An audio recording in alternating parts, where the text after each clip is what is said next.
Sou das quebradas. Jamais vou esquecer minha essência, da onde eu vim. Só Deus que sabe o que eu passei pra chegar até aqui.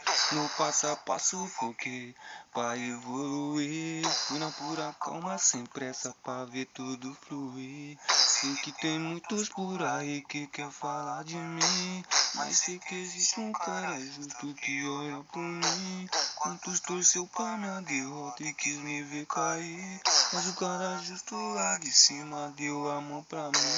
E hoje é só gratidão ao Pai por tudo que me deu, pela família, os ideais e os amigos meus. Um batidão pra confirmar que o quebrada venceu.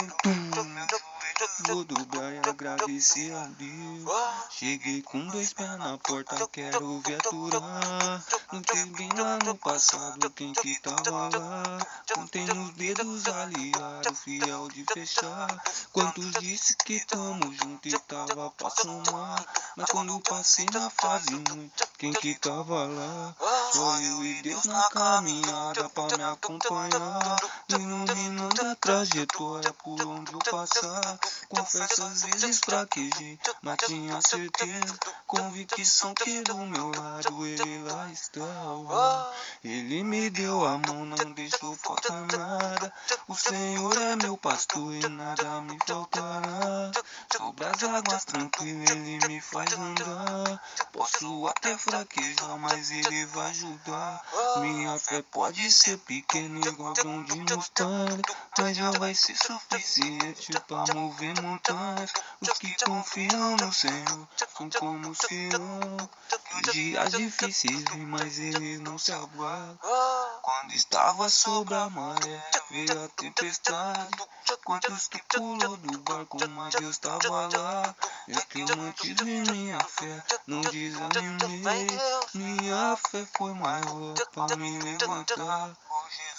É o caminho, a verdade e a vida. Se é da minha rocha quem me mantém firme. Jesus Cristo é o caminho, a verdade e a vida. É o alicerce da minha rocha quem me mantém firme. Hoje é só gratidão, não vou reclamar. Até aqui contei com Deus, não precisei de sorte. Aliás, minha maior sorte foi ter Deus do lado pra guiar, iluminar o caminho do molecote. Hoje é só gratidão, não vou reclamar. Até aqui contei com Deus, não precisei de sorte. Aliás, minha maior sorte foi ter Deus do lado pra guiar, iluminar o caminho do molecote. Iluminar o caminho do molecote.